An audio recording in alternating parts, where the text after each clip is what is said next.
ಅರುಣ್ ದೇವರೆಡ್ಡಿ ಅವರು, ಜ್ಞಾನ ಸಂಸತ್ ಸದಸ್ಯರು ವರದಶ್ರೀ ಫೌಂಡೇಶನ್,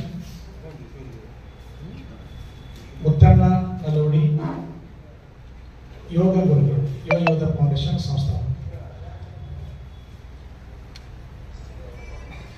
ನಾವೀಗ ಜಲಮೂಲಗಳಿಗೆ ಏನ್ ಮಾಡಿದೀವಿ ಸರ್, ಈಗ ಸುಮಾರು 100ಕ್ಕೂ ಹೆಚ್ಚು ತೀರ್ಥಕ್ಷೇತ್ರಗಳಲ್ಲಿ 10,000ಕ್ಕೂ ಹೆಚ್ಚು ಕಾರ್ಯಕರ್ತರನ್ನು ತಗೊಂಡು 10 ಲಕ್ಷದಷ್ಟು ಪೋಚ್ಗಳನ್ನು ಮಾಡ್ಕೊಂಡಿದ್ದೀವಿ ಸರ್. ಈ ತರ ಕಡ್ಲಿ ಹಿಟ್ಟಿನ ಪೋಚ್ಗಳನ್ನು ಮಾಡಿದ್ದೇವೆ. ಈ ಪೋಚ್ಗಳನ್ನು ಮಾಡಿಕೊಂಡು ಆಯಾ ಕ್ಷೇತ್ರಗಳಲ್ಲಿ ಸ್ಥಳೀಯ ಸಂಸ್ಥೆಗಳು ಮತ್ತು ನಾಡಿನಲ್ಲಿ 100ಕ್ಕೂ ಹೆಚ್ಚು ಸಂಸ್ಥೆಗಳ ಸಹಯೋಗದೊಂದಿಗೆ ಈ ಕಾರ್ಯ ಮಾಡ್ತಾ ಇದ್ದೀವಿ.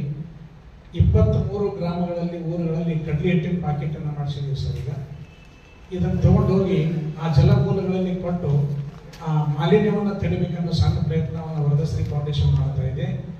ಇದರ ಉದ್ದೇಶ ಏನಂದ್ರೆ ಸರ್, ಆ ಮಕರ ಸಂಕ್ರಮಣ ದಿನ ನಾವೆಲ್ಲರೂ ತೀರ್ಥಕ್ಷೇತ್ರಗಳಿಗೆ ಹೋದಾಗ ಅಲ್ಲಿ ಸೋಪು, ಶಾಂಪೂ, ಪೇಸ್ಟು, ಪ್ಲಾಸ್ಟಿಕ್ ಸೇರಿ ಕನಿಷ್ಠ ಒಬ್ಬ ಮನುಷ್ಯ 30 ಗ್ರಾಮ್ನಿಂದ 300 ಗ್ರಾಮ್ನಷ್ಟು ವಿಷವನ್ನು ಅಲ್ಲಿ ನಾವು ಹಾಕ್ತಾ ಇದ್ದೇವೆ. ಆವಾಗ ಅದರ ದುಷ್ಪರಿಣಾಮ ಏನಾಗ್ತಾ ಇದೆ ಅಂದ್ರೆ ಸರ್, ಅಲ್ಲಿರುವಂತ ಜಲಚರಗಳಿಗೆ ಪ್ರಾಣಹಾನಿ ಆಗುತ್ತೆ. ಅವತ್ತೇ ಕರ್ನಾಟಕದಲ್ಲಿ ನಾವು 7 ಕೋಟಿ ಜನ ಇದ್ದೀವಿ. ಆ ತೀರ್ಥಕ್ಷೇತ್ರಗಳಿಗೆ ಹೋಗುವಾಗ ಒಂದು 2.5-3 ಕೋಟಿ ಜನ ಅವತ್ತು ಪುಣ್ಯ ಸ್ನಾನಕ್ಕೆ ತೆರಳುತ್ತಾರೆ.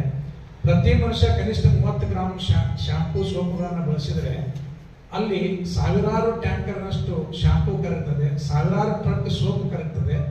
ಅಲ್ಲಿ ಪ್ಲಾಸ್ಟಿಕ್ ಶೆಲ್ಟರ್ ಅದು 16,000 ಟ್ಯಾಂಕರ್ ಅಷ್ಟು ಆಗುತ್ತೆ. ಅಲ್ಲಿ ಬಟ್ಟೆಗಳನ್ನು ಹಾಕ್ತಾರೆ. ಇದರಿಂದ ಆ ಜೀವಜಲಗಳ ಸಾಯುವುದರ ಜೊತೆಗೆ ಆ ಮಲಿನ ನೀರನ್ನು ಕುಡಿಯೋದ್ರಿಂದ ಮನುಷ್ಯನಿಗೆ ಅಷ್ಟೇ ಅಲ್ಲ, ಪ್ರಕೃತಿಯಲ್ಲಿರುವಂತಹ ಗಿಡ ಮರಗಳಿಗೂ ಕೂಡ ವಿಷಪೂರಿತ ನೀರಿನಿಂದ ಆಹಾರದಲ್ಲಿ ವಿಷಗಳು ಬರ್ತಾ ಇದೆ. ಈಗ ಹಣ್ಣು ತರಕಾರಿಗಳು ಸಹಿತ ವಿಷಮಯ ಆಗ್ತಾ ಇದ್ದಾವೆ. ಮತ್ತೆ ಮನುಷ್ಯನ ಪ್ರಕೃತಿಗೂ ತುಂಬಾ ಹಾನಿಯಾಗೋದ್ರಿಂದ ಇದೊಂದು ಸಣ್ಣ ಪ್ರಯತ್ನವನ್ನ ಮಾಡಕ್ಕೆ ನಾವು ಪ್ರಯತ್ನ ಪಟ್ವಿ.